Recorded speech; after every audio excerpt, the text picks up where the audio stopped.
This is Performance Theory with Mike Clark. Thanks for joining me once again on Performance Theory. This week's guest is Chris Liddle. He's a certified personal trainer and host of a popular podcast, The Lifestyle Chase. So let's get into your origin story. Let's give you your background, a little bit about yourself. Sounds good. So a lot of people kind of know that I'm very involved in the spin community in Edmonton. And that's kind of where my fitness professional journey began. I went to a spin studio. It was at a point in my life where I just kind of needed to sort of like numb things out and sort of get some clarity. It was kind of like a self-discovery experience, just kind of figuring out more about myself and how things worked for me. So I went into the spin studio not because I was like addicted to the experience, but because I knew how effective it was at just like making me feel so tired that I couldn't think. And long story short, it just completely did a 360 on me, and it became something that was like a non-negotiable for me. And through that journey, I learned that in how fitness had helped me, I could help others. And I realized just how much I cared about that, just how much I wanted to do that for other people.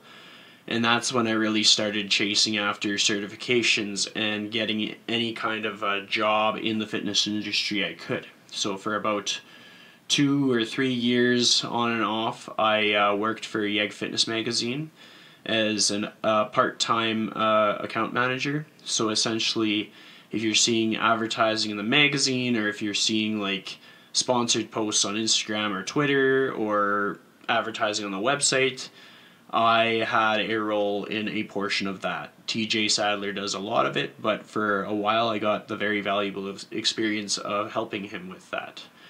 And that was a really valuable experience for me. And amidst doing that, I would go to all kinds of different fitness classes. I am probably the dude in Edmonton that's tried the most bar classes. Like, if it's fitness, I'm going to try it out because it's going to help me better understand other people. And then eventually it just got to the point, like, I was certified, everything, all the boxes were checked, and I wanted to get a position as a trainer. And so I applied at a lot of different places. It was an uphill battle because when you're a new trainer, everybody wants experienced trainers.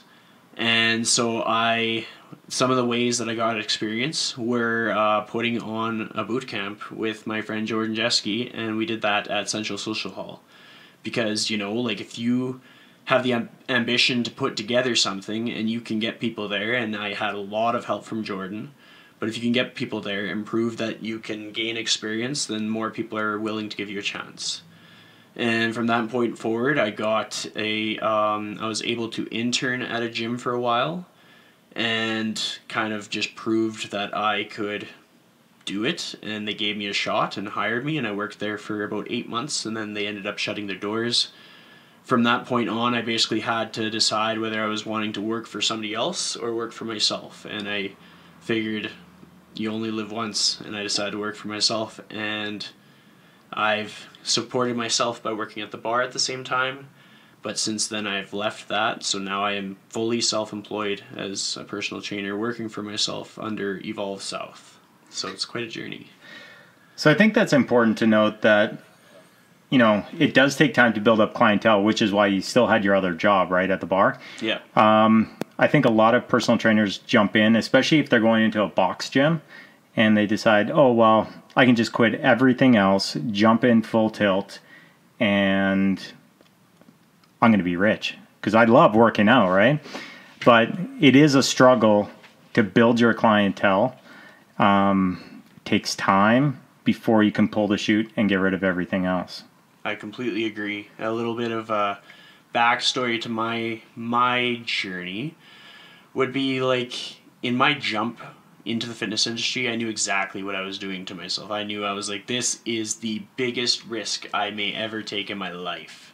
I went from a job that probably paid me on average like $60,000 to $65,000 a year, and I put in my notice. I had three interviews for the same gym, and on the same day that it was my last day at my job, I also got a phone call, and it was like I was a no-go for that gym that I was interviewing for. So I was unemployed for a good 2-3 weeks. And it was just, not everybody wants to put that kind of a risk in it. And it's not a good idea for a lot of people to put that risk into it. But I just wanted it so bad. And I was like, look, like, if I have to do grunt labor jobs on the side, I'll do it. Whatever it takes to pay the bills, I'll do it. But I just want to be in this industry really, really, really bad. And a bit of backstory, like I have a mortgage, I have car payments, insurance, like I have every bill that a person would have. But I think I just had so much bottled up, like it was cathartic for me to get into the industry. And I was just focused on, what do I have to do today to be here tomorrow? And that's helped me out a lot.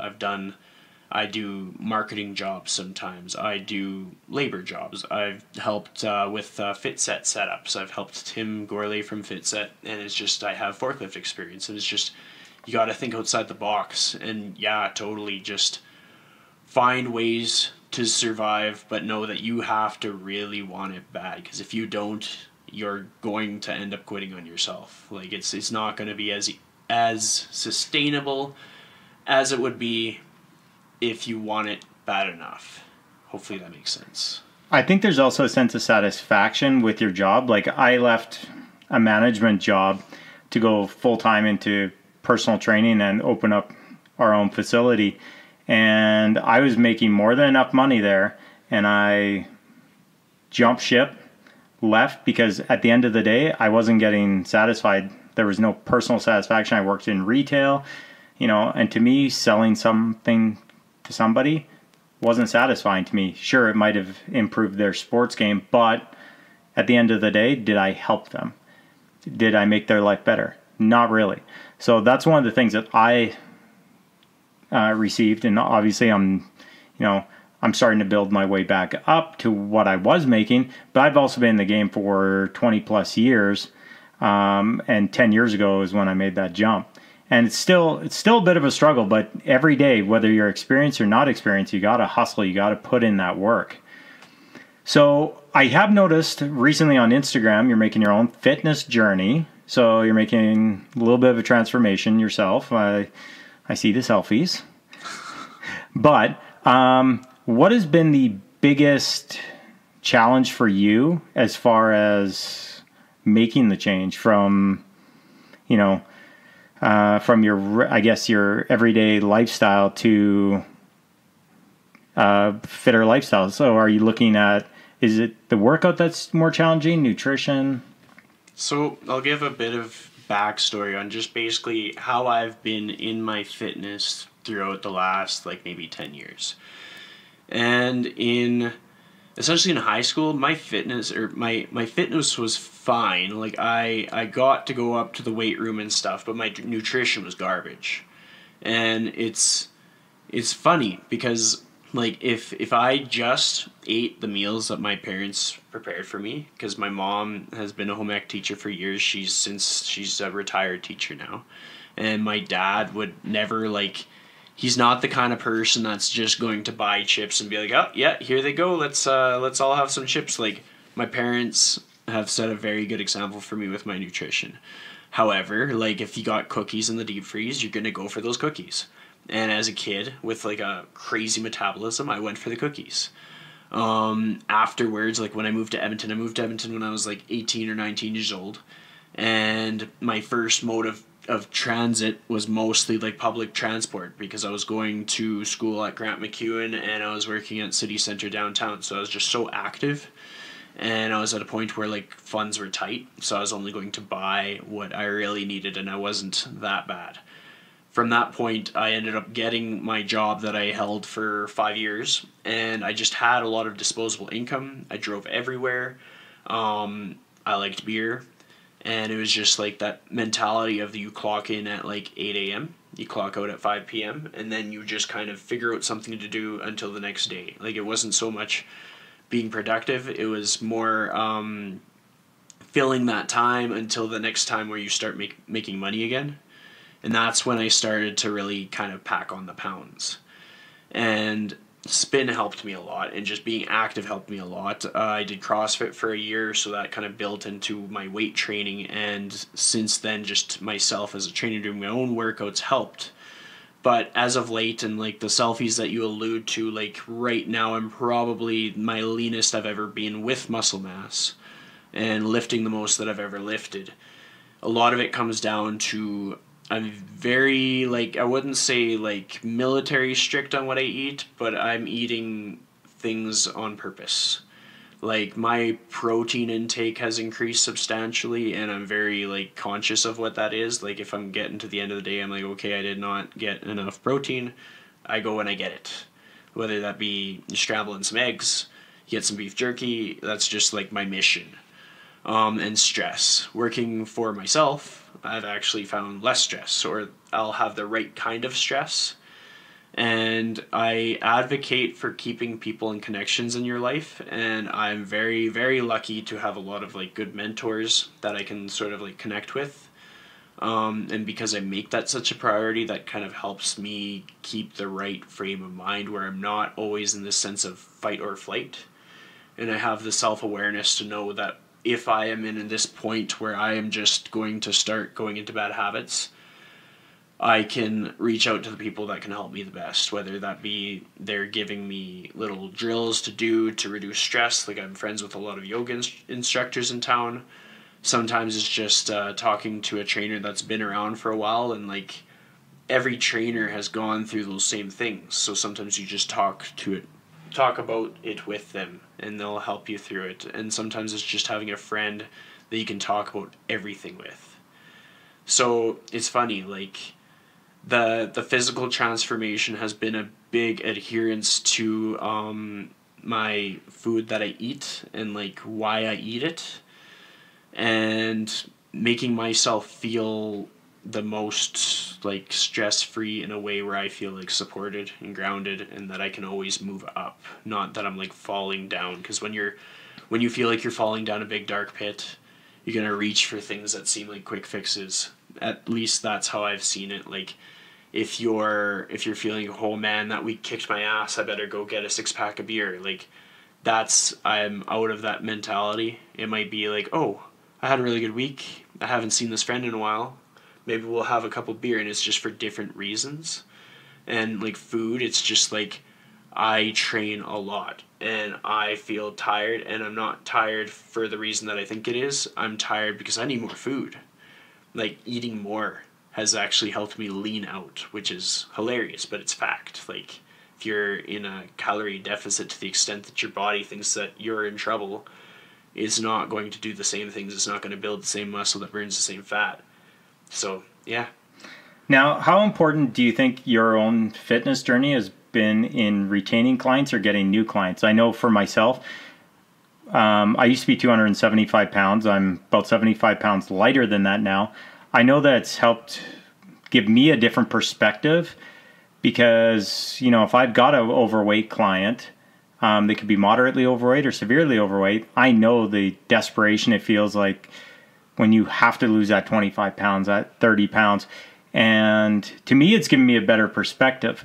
But do you find your clients have liked watching your journey as well? I think it's neat because, like, when I was at the other gym, and like I have video and pictures from being there, and I don't know what I weighed, but I looked different. And the funny thing is I used to justify that by saying, oh, well, I was stronger then. But I've actually like surpassed that strength now, looking more lean.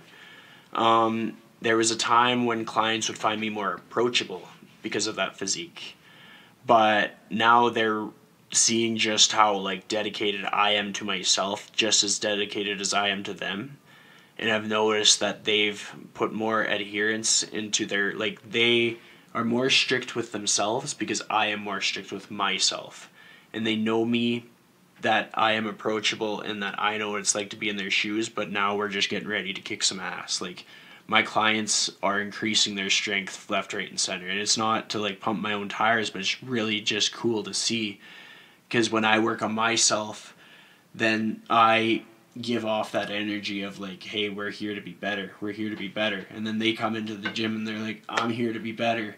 And I get that way more when I'm at the top of my game than if I am ever like letting myself feel like self-conscious, because like for sure there was times at the beginning of my training career I'm working next to like people who are like deadlifting 600 pounds for reps, and I'm gonna feel self-conscious. Or I'm working next to people who are like a foot taller than me and I'm gonna feel self-conscious. But at this point I really don't, because I've learned that if I apply myself to something, I can really just own it. And then I can transfer that kind of self-confidence to my clients, which is really all it is. Like, a client just needs to believe in themselves, and that takes them a long distance, versus like we can write down all the things to do, but if they don't believe in themselves, they're not going to deliver the same way as if they did. Hopefully that makes sense. Yeah. So I guess, when we're looking at that, do you find a lot of your clients come to see you? You're at more of a private gym now than a big box gym. Now, do you find that a lot of your clientele have been shying away from the box gym just because of that confidence, where they look at all these other fit people, and if they're not at that level, they feel self-conscious that they shouldn't be there, like they're not almost fit enough to work out there? I've actually had that a lot, where I've had a couple of people, they're like, well, I'd like to join your group class or work out one-on-one with you, but I'm not ready yet because I'm not fit enough. Do you get that from any of your clients? Like, they seem to shy away from the box gyms because of that? It's been a common thing that I've heard of a lot, and especially like at the very first gym I was at, with a private boutique gym, it was very much so that way. There's a lot of people that felt that they could only work out there because everywhere else they'd kind of feel like just it wouldn't be the same. But one of my clients that stands out the most, and it's actually a client that travels to me like from the far west end now, because we've just really made that connection, and his thoughts before was he really liked how the boutique gym experience just felt like it was his space, just him, and he didn't have to worry about anything else. As he's progressed through his training and found more confidence, basically like gotten the tools to know that he knows what he's doing and he's just here to get better. He's worked with me at Evolve during one of the busier times of the day, and he actually, like, we had a chat about it. He was like, I was really skeptical about this. I really didn't know if I was going to be able to follow you to here. And he actually found that because everybody was kind of in their own zone and just wanting to be better, he felt better about wanting to be better himself. Like, he could feel that energy of someone coming into the gym to work through their problems, to improve on their day, to get their heart rate going, just to like get things fired up. And he was feeding off that energy, and he'd never had that energy before. I think it will vary location to location. Like, everybody, that what we embody goes out to everybody around us. So if you have somebody that embodies some really bad energy, like, it's going to destroy the whole environment. And if big box gym facilities can kind of like have that under control, then it's great. And if they lose control, then that's where you'll find some pushback, where people are like, well, I'm just not feeling the good energy right now. I don't feel that confidence. So I don't really answer your question, but I hope I kind of gave some perspective. So for any of those people that are listening to the podcast that, there's a couple of common excuses, why they fail. I don't have time is probably the number one. What do you say to those people that have all these mass amount of excuses why they can't make a change? I often think about how many years I made excuses myself, and what those excuses did to me, and like how they felt. Like, I can't imagine a time in my life where I thought, I don't want to be fit. I don't want to feel like I can apply myself to anything and succeed. Like, I never purposely thought that, but it was just something that I fell into.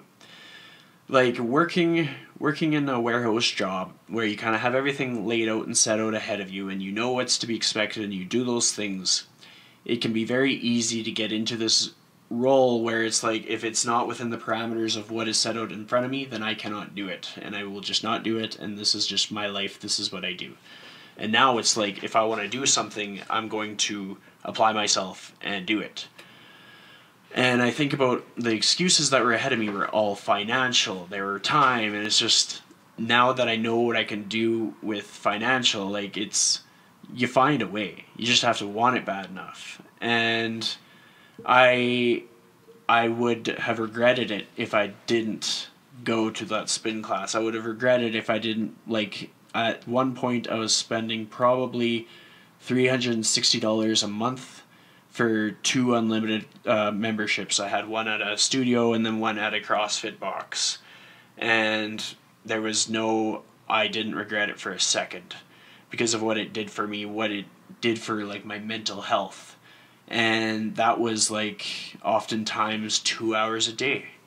And it's not like I had all the time in the world, but I made that time. I woke up a little earlier. I took back from my social time that I had, not to the extent that I didn't see friends, but just the extent that I was more mindful of when I was going to be social and who I was going to be social with. And yeah, like, if it takes me showing them exactly what my journey has looked like, or if it takes me to tell them about how I've seen myself differently or how my emotional state has changed, then it's worth it, because it's just, I can't get into everybody's head. Everybody has to make their own decision on their own terms. Yep. But if I can sort of inspire them to see, like, hell, like, there's a lot I could do with my life if I stop making excuses. Because I've made a ton. I'm the king of excuses. And once you stop, then it's just such a good feeling. I think it's also important to note that, I mean, setting out goals as well. Like, I see a lot of people that come into the gym, they actually don't have a goal. They're like, well, I need to lose weight. Why? They don't have a why. They're just like, well, I don't look the way I want to look. Okay, but you need specific goals to make that change. And I think if you have the specific goals, and weight loss might not be one of them. I've got a client that has 0 weight loss goals. She just wants to get stronger. That's it. She doesn't care what she weighs, just wants to get stronger. But if you have that specific goal, I think that you'd be less likely to have an excuse because you have a direction to which to go. So how important do you think it is for trainers to have education behind them when they are training their clients? Very important. Like, you can't downplay the importance of it. It's going to look different for everybody. Like, certifications, there's so many different certifications you can get. But, like, in my own journey, I've done some of the NATE courses. I've done the CanFit Pro, but I haven't just done the CanFit Pro. So I never take it personally when somebody says, oh, just like the weekend warrior trainer over here. Because then I basically, when I was unemployed, I had some money that I invested into the Mike Boyle certification. It's a certified functional strength coach. So I got the level 1 done there. I've done the internship. Like, I believe that internships are extremely valuable. So if somebody gives you the opportunity, take it. Even if it means, like, if you can financially make it happen, because internships don't generally, some of them will pay a bit, but they're not going to generally pay something that's going to support you. So you're going to have to find something else that supports you. And that's basically the start of why I had to find the work at the bar, or else I was going to go down the hole real quick. And going to conferences, summits, like things with professionals that provide a lot of value. And I know you were just at one down the US, right? Yeah, I went to one in Kansas City, and honestly, as far as financials go, I like fully extended myself.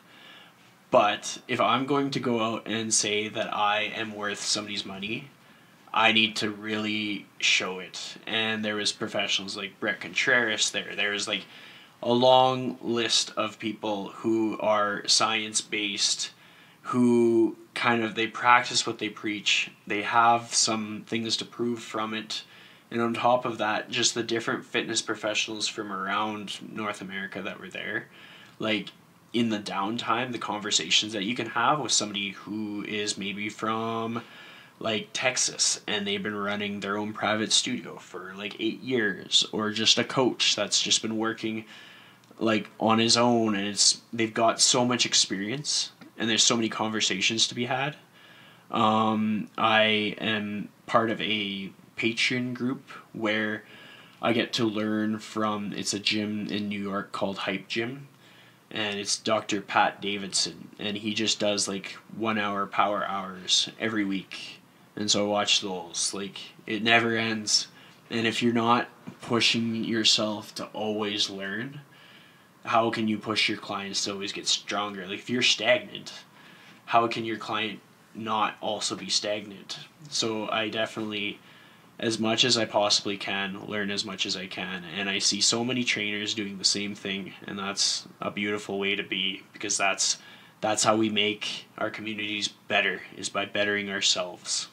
Yeah, I think unfortunately a lot of the bad experiences that people are having with personal trainers, it's all from the weekend warrior trainer who doesn't have the background. You know, they might not have the biomechanic background or the kinesiology background or just any of the other certifications, and their clients are getting hurt. And as you know, good news travels slow, bad news travels very, very fast.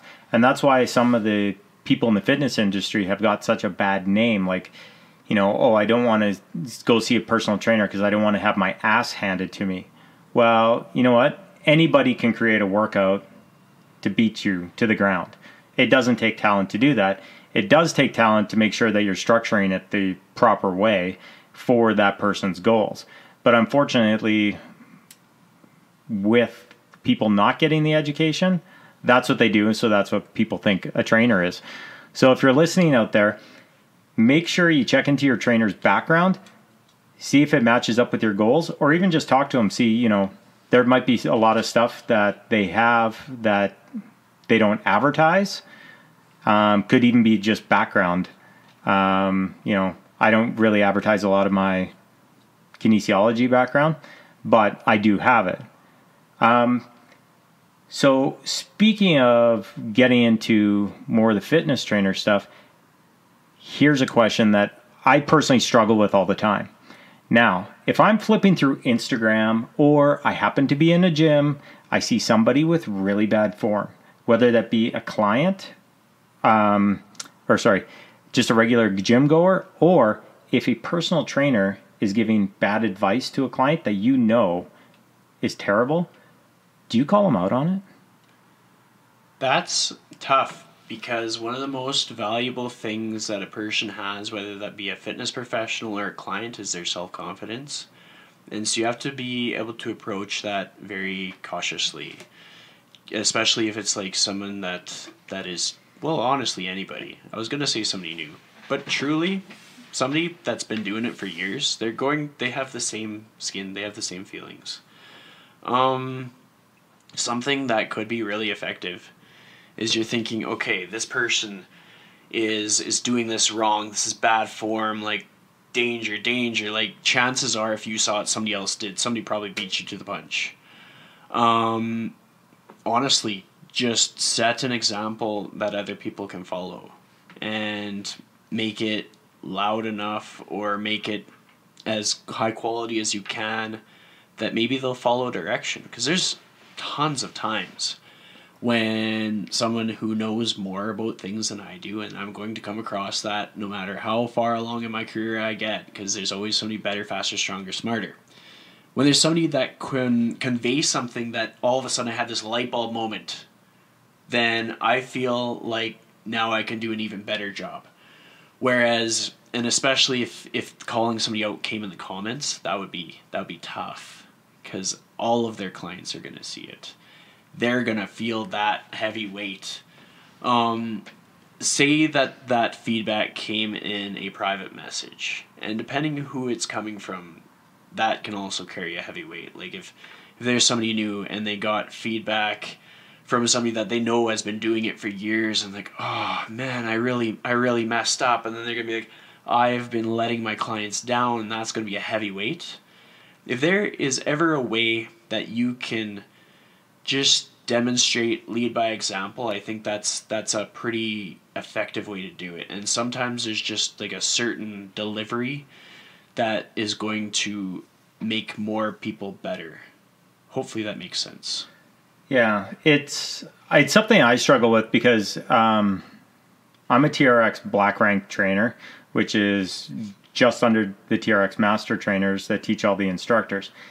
And I'll see a lot of moves on Instagram from people that do not have any certification, but they're putting it out to all their followers that do this, and a lot of the moves are incorrect.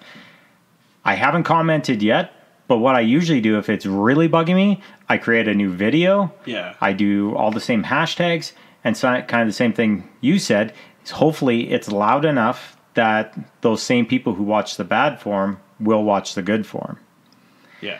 Do you think in the fitness community there's a sense of unity among trainers, or is it a lot of competitiveness? Like when you look at the small market, like if we were to take a look at the Edmonton market, personally I think it's pretty competitive. But when you look on like a national or international scale, I think there is a little bit more sense of unity. What's your take on that? It depends what circles you find yourself in and kind of what approach you take towards the industry. And a lot of people, they kind of feel like you have to be cutthroat to succeed. And other people kind of feel like, well, if I'm making everybody around me better, or if I am keeping really good people around me to make myself better, however that may work out, then I'm going to be better off in the end. So I like to surround myself with people that I kind of feel have like good values and just kind of have they're in the industry for the right reasons. And a lot of these people are going to be better at certain things. Like, I don't think I know anybody that would know TRX more than you do. And so if I ever saw one of your posts and you said this is the way to do it, I don't think I'd hesitate. I'd be like, yeah, that's the way to do it, and I need to get closer to that. And there are going to be people who are better at queuing up a bench press than me, and there's going to be people who are better at Olympic lifting. And so that is an asset for me. It's so great to have that community that I can lean on these people, and I don't feel any worries about competition, because when somebody's looking for a trainer, a big part of it is our life experience and our ability to really connect with our client.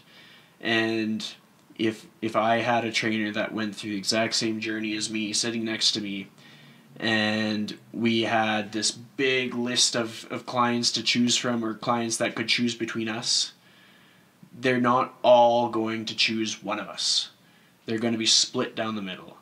And that's never going to change. And especially if we're consistent to if we consistently want to be in this industry and we're doing all these things to progress and be better, and so we seem like a choice that is a responsible choice, they're going to choose between personalities, and it's never going to be anything personal. They just need to find something that's the right fit. And so I might as well network myself with people, whether it be across like the people that I met at the fitness summit or the people that I meet out and about in Edmonton. I might as well network with them and see how I can be better through talking to them and watching their posts and having an open mind that I can always improve. When we take a look at Instagram, a lot of the fitness influencers are posting scantily clad pictures, whether they be male or female. To me, they're getting a lot of likes, but are they actually giving you any content, or are most of their likes based on physical appearance? A lot of it comes down to, I got to be able to read something in that caption that means something. And it doesn't take much for my like bullshit alarm to go off, and I'm like, this does not mean anything. Just in the phrasing of the post, of the caption, like if you just start to see that sometimes people will play off of people's insecurities, and they'll write as if they're targeting like a specific person, but they're not targeting them the right way either. And there's nothing that upsets me more than somebody leveraging the vulnerabilities of somebody else. Like I've seen Instagram posts with female trainers that, yes, their technique's right, the information's correct, but I've shown some of these posts to my female clients, and they're like, there's no way I would take that information. Like, I wouldn't even read the caption underneath because it completely discredits what their message is. That's a good stance on it too. Like, for myself, with what I see, I've never really seen something that I thought, oh wow, that was really thought-provoking and very captivating next to that very scantily clad caption of a male or a female. Yeah. But if I had, I could totally see how it would discredit the integrity of what they're trying to convey. Like, even myself, I'm always, like, it feels cool to make a physical transformation and then show that to the world. And it feels cool to pair that with a caption, but I'm not going to make that 90% of what I put out to the world, because I want somebody to get the information first. And, like, maybe the picture is going to revolve around like a certain form that I want them to hold, or it'll have like some captions for them to focus on, but I want them to apply these things to themselves more than to be so focused on what I looked like that day or what some female looked like that day, because that just takes it too much external. They're more likely to get self-conscious because they're so focused on what that person looked like that day after all the Photoshop, or after like maybe it was like the prime time of their day when they felt like the least bloated, and they took out the camera, got out the lighting, they're like, okay, here we go, and then like she went and had her meal and life happened. Like, I think that's really important to think about too, because Instagram, all these social media isn't reality. Like, when I did my physique shows, I had six-pack. Awesome. 2 days later, it was gone. Yeah. And so it looked awesome for the pictures.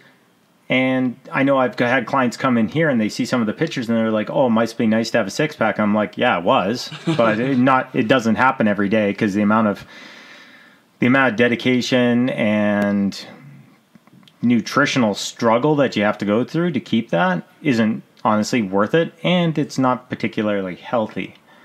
What kind of nutrition plan do you personally follow? For myself, it's a very, like, I need to look at what's sustainable for me. And so I'll kind of keep my meals very basic. I'll think about things that are easy for me to cook, to make it more likely for me to cook it. But I'll base like my intake mostly around how much protein I want to target, and I'll try and get in as much protein as I can through actual food. Like, I'll have a few protein shakes in a day where I'm really active, but if I can get as much as I can through a food, and then I'll look at my plate and I'll kind of balance things out that way. And there's been a few days where I'll like look at what I'm getting for calories and for what I should have for my activity level, for my weight, size, everything like that. It usually balances out, and I like that. Then I don't have to overthink it. I just have to think, okay, I'm going to aim to have like 180 grams of protein today. And that's all I have to think about. And that just means having a bunch of eggs in the morning and making sure that like my snacks are generally like Greek yogurt with some cereal or something and some fruit. Like, and by following that, that's been the most successful for me. But everybody's different. So what do you think some tips are for clients who find themselves struggling, especially with food? Because I find that that's probably the biggest challenge for most people when they're making their fitness journey. You know, do you believe in meal prepping, or should they be counting calories at first? From what I have experienced in my own life, and from different things, different coaching skills that have been shared by my colleagues, a great thing to do is to reduce the chance of distraction. Kind of like, if you have control over all the food that's in your house, then make it be food that's going to help you towards your goal. So stock yourself. Don't make it so that it feels like you're going to run out of food because you're scared that you're going to eat too much. Choose things that are going to act better for fuel for your body. Like, get yourself stocked with proteins. Get yourself with some veggies and fruits in there all the time, and have your pasta ready to go. Look at like different alternatives for pasta. Like if you're really tired of eating chicken, get a high protein pasta, because that's a way to do it. And I just found that that's a great starting point, and make it as simple as possible. Like for myself, to make it simple, I just target that protein. And it works out when I make it balanced meals. It wouldn't work out if all I did was just blindly looked for protein and just mashed protein powder down my throat. And that's kind of the if it fits your macros diet, right? Like it doesn't matter quality on the food. It's just they're just looking straight at macros.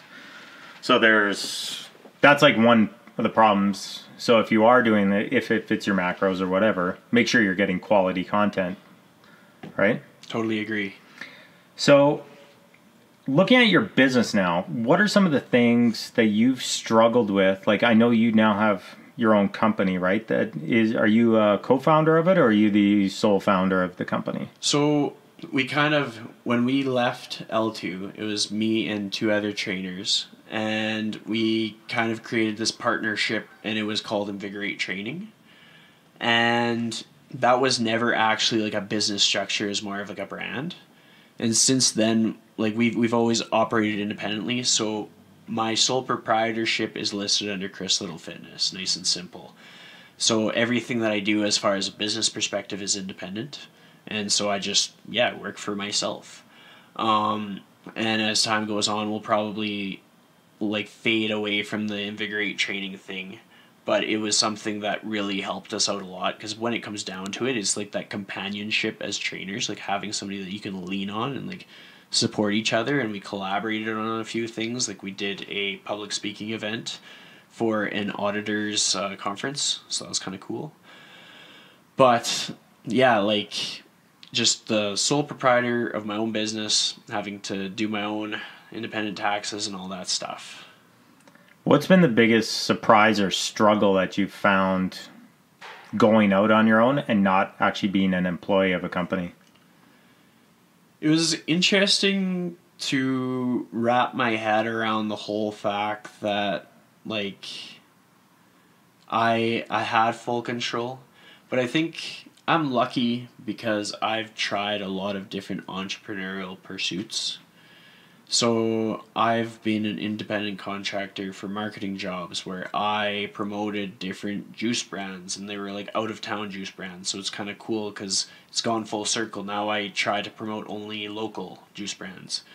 I've done contracts where I had to switch over the advertising for different cell phone brands. So as like a new promotion change, I have to flip that over. And I've done different projects for like video editing. I've been paid to edit for different companies. I've been paid to do websites for like Taekwondo studios and churches, stuff like that. And so I've got like the entrepreneur hustle already set. And it's just a matter of like understanding that even when I'm not making money, I'm still putting in work. So I do a lot on the back end. I do a lot of like, I'll always be an open book for people to ask fitness advice to. And it's not because I'm just out here to give away what I do for work for free. It's because I truly believe that by nurturing these relationships with people and honestly wanting to help, that it'll help me in the end. Like they're going to remember how I helped them. Maybe they'll come in for a session. Maybe they'll be talking to their aunt about like how Chris Liddle gave them this tip and it really helped them out. And you were looking for a trainer, go into Chris kind of thing. Like that kind of work is still work. So even when I have a day when it's not as many clients as what I would need, I'm still putting in work. It's just a matter of like scheduling that out, making sure you're waking up early. Like you might not have much going on the day, but I always, every day typically, I'll start it at like 5:30 in the morning. And my average client starts at like 1 in the afternoon. It's very rare for me to have a 6 a.m. client. I do sometimes, but yeah, just structuring it as if you're working for somebody, even though you're working for yourself. So what have you found to be the most productive and responsive social media platforms. Whether it be, outside of just likes, as far as driving those clients into you? Is it Facebook? Is it Instagram, Twitter? So some really great advice I've received over time is, even if you have one that stands out over the other, be equally active on both. And then something that I've learned personally is create individual content. So a post that would be great for Instagram is not going to do the same on Facebook, because you have a bit of a different audience and they're looking for a different structure. With that being said, the thing that has really taken off for me the most is Instagram. But I honestly think it's because I put the most into it. Like, you can get the same thing out of LinkedIn if you put a lot of effort and passion and heart into it. And I try to kind of dabble in it sometimes, but if it's going to take away from the quality or integrity of what I put out to Instagram, then I'm not going to spread myself super thin. It's just good to have a presence on as many things as you can, as long as it's not going to look absolutely sloppy. Like, if you can maintain something like once a week or once a month on your quieter platforms, good enough. How important has the Lifestyle Chase podcast been to creating your business, or even just drawing traffic into you? And I do know, I see that it's gaining a lot of momentum as of recently. It's incredible, and not for the reason that people would think that it is. A lot of people ask me why I started the Lifestyle Chase, and there's a lot of podcasts that started up at the same time. Like, both of the gym owners at the gym that I was at started one, like, in the same week as me. And so I think there was, like, maybe some thoughts as to, like, if he saw them do it, he decided to do it too because he didn't want to feel left out. But for myself, I've always kind of had this, I think it's just this ambition to tell the stories of other people. And my first guest was somebody that just really stood out to me. And I was like, wow. Like, it was, like, his wife she's recently nominated as a top 40 under 40. I think it was, like, last year. And she's got an incredible story. She battled a rare disease. She was doing her degree after her medical degree while she was in residency, while she was battling the rare disease. And amidst that, she was told she was not going to get pregnant, and she did.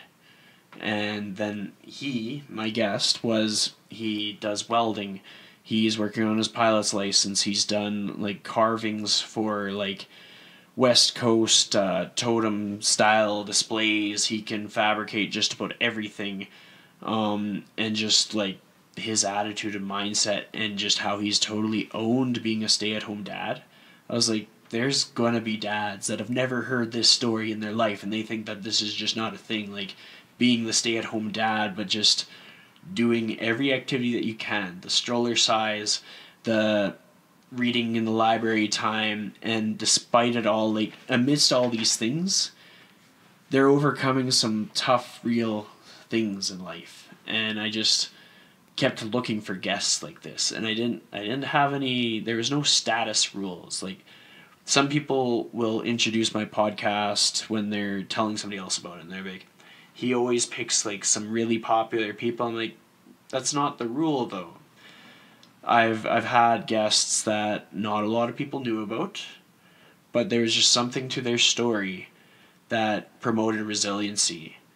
And for myself, how this has helped me, I tend to go off on tangents, but how it's helped me is I always benefit from these stories of resiliency. If I have a bad day, but I have a really good conversation with somebody, that's going to make me better, because I'm always going to learn a lesson.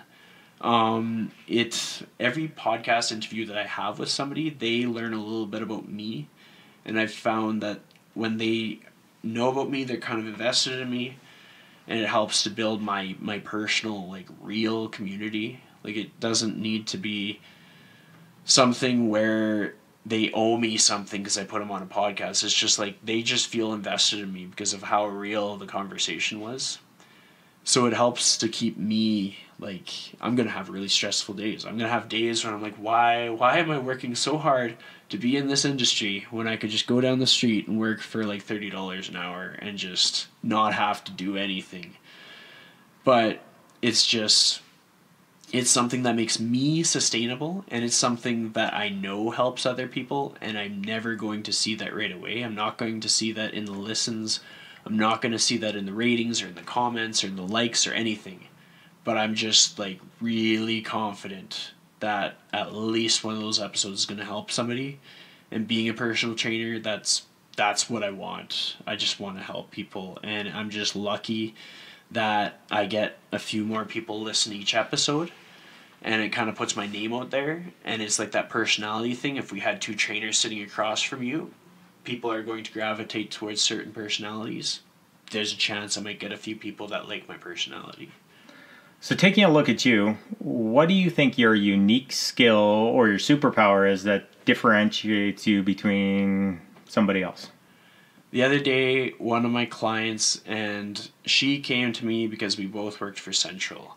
There was one evening where I had just started my shift. She was at the end of her shift, so she was like a couple beer in. Like, she had finished, clocked out. She had her post-shift beers, and she came running across the bar. She was like, "Are you still taking clients?"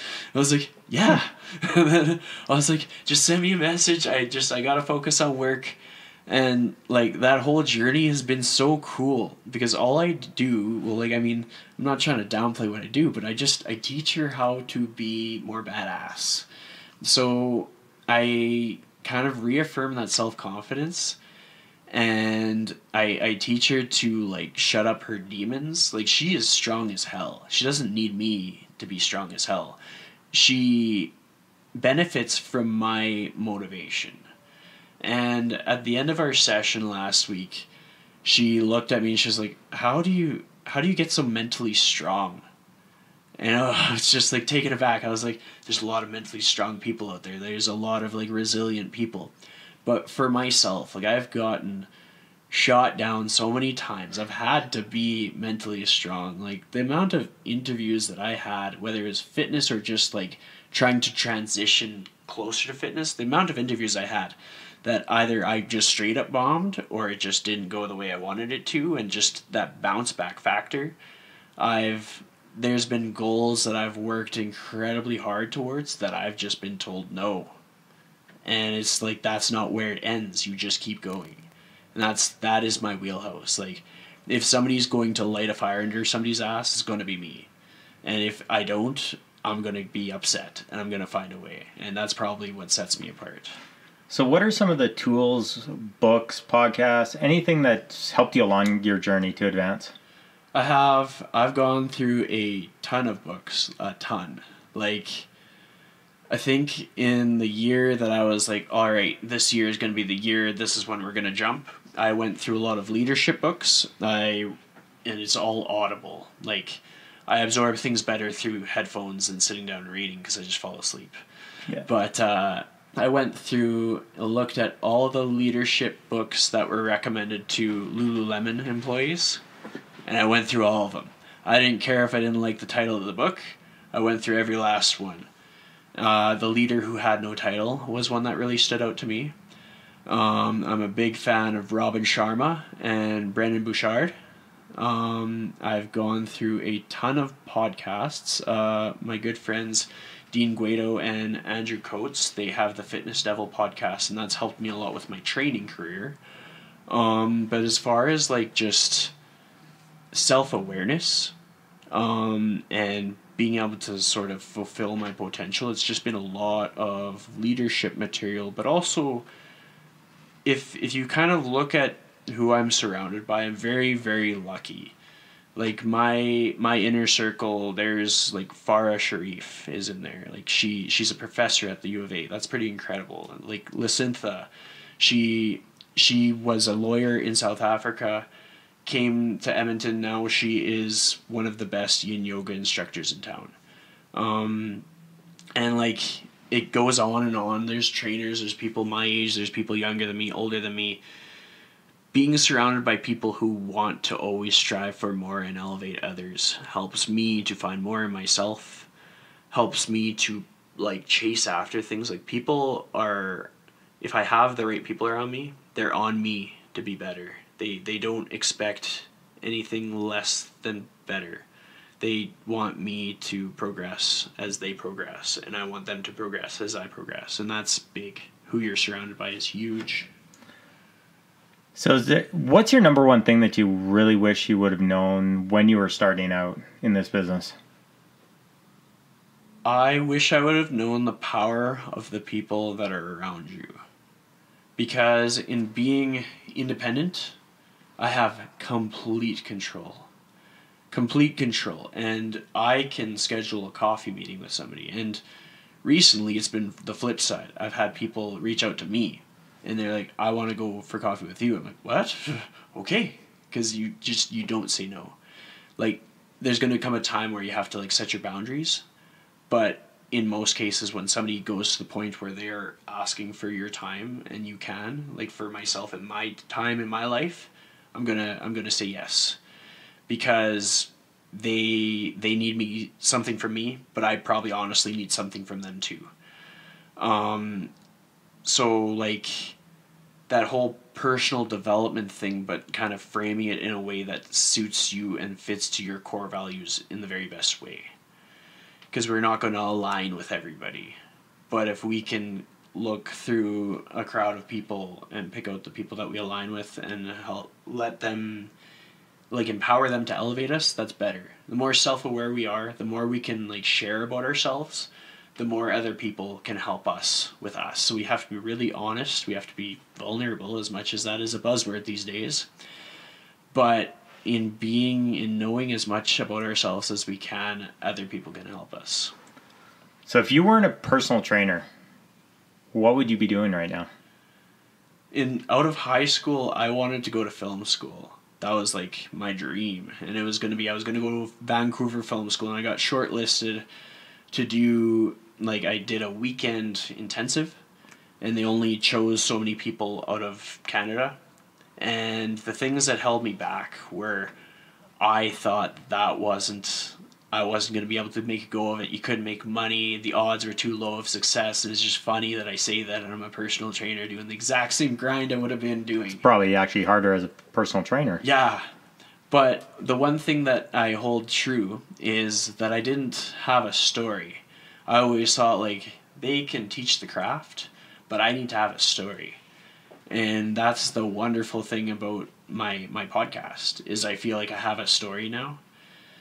So I think if I was not a personal trainer, in some way, shape, or form, I would be a storyteller, whether that be a public speaker, because I honestly see that being something that I will do more of as my career progresses, as the demand for me to speak in front of people increases, and just a storyteller. And that's just something, like, I will always have the podcast, I will always be a trainer, and how that looks will evolve and change over time.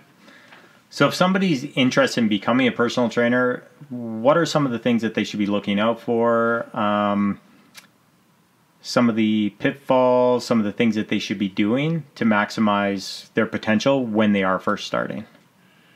So I'm going to split this into two things. If somebody is just thinking about the idea and they haven't started the certification, they haven't interned anywhere or anything like that, it's a good idea to find somebody that's willing to talk you out of it.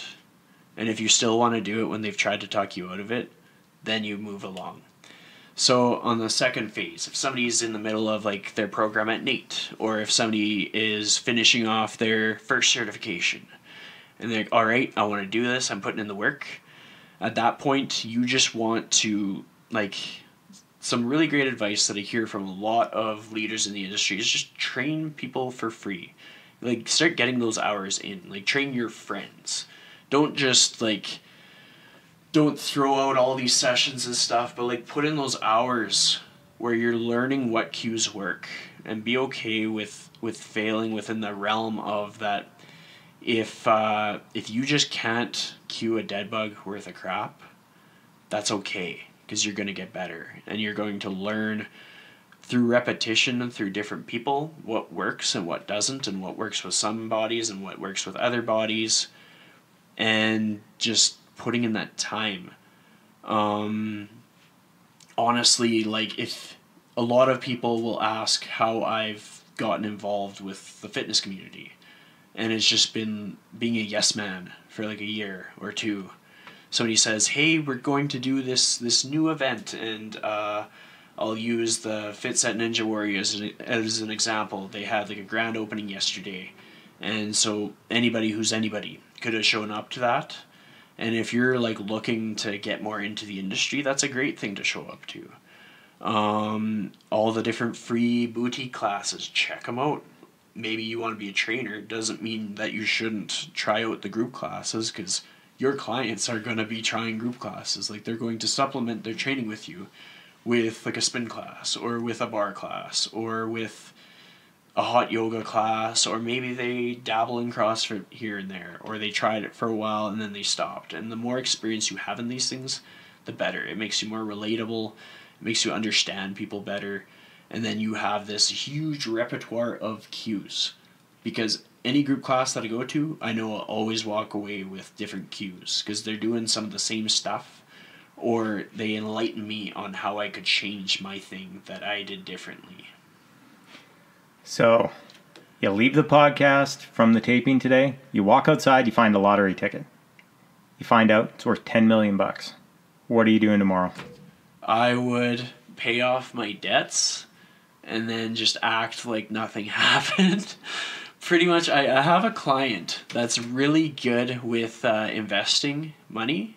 So he would be like my dude that would invest my money into certain stocks.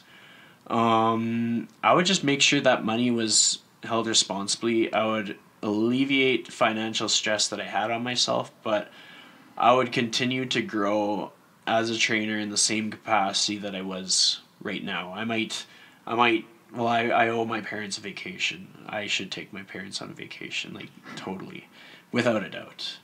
But I would not spend irresponsibly, because what I am doing now, I feel an incredible amount of fulfillment. Like, if I could possibly train people for free, and I know that sounds like cliche, but I would. And I think a lot of trainers would. And it's just the fact that boys got to eat. Like, I need to pay bills, so at some point you got to invoice them. I always dream of a time when every podcast guest that I have, regardless of what region they're from, I would be able to do it in person. I could see it that maybe one day, maybe I had a podcast guest from New York, and I would go to New York and I would see the sites, and I would go and meet with them in their office to interview with them, because it's such a different experience to be like in their same space and in their same energy and really like actually connecting versus over the phone.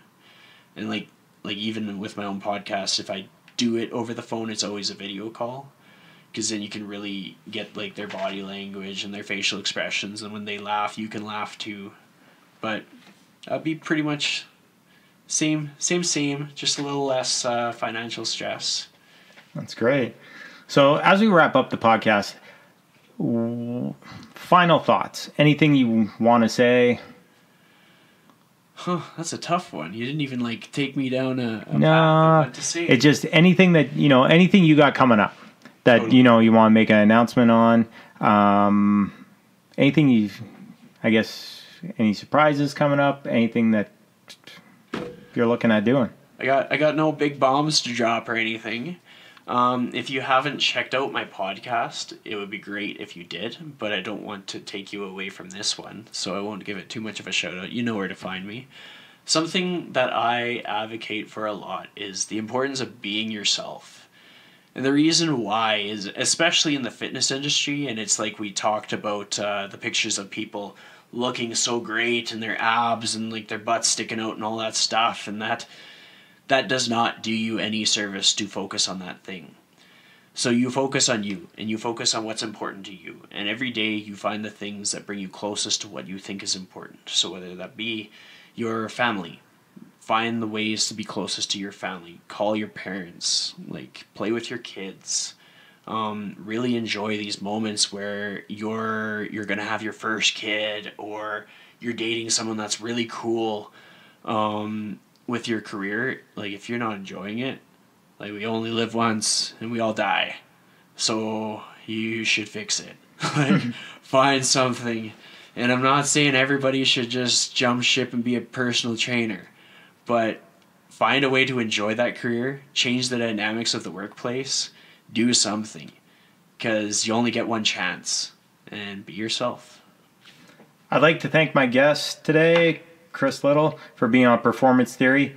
So where can people reach out to you on social media? And you can mention the podcast. My Instagram handle is @ChristianLiddle. I've done an Instagram for the Lifestyle Chase called @TheLifestyleChase, and there you can see 1-minute segments of every episode. You can find me on Facebook @Chris Liddle. With the podcast, it's available on all major podcast platforms. So if you search Chris Liddle or if you search The Lifestyle Chase, you'll be able to find it. Thanks once again for coming in. You bet. Hey everyone, thanks once again for joining me on this episode of Performance Theory. I appreciate you listening so much. We've got some awesome feedback so far. And if you'd like to give me some more feedback, rate me on iTunes, Google Play, or Spotify. I appreciate the feedback a lot. Let me know what direction, let me know what kind of guests you want to see. And make sure to visit my website, MikeClarkLife.com, where you can subscribe to the show. And feel free to reach out to me on social media @MikeClarkLife with suggestions, comments, and questions. I'll see you next time.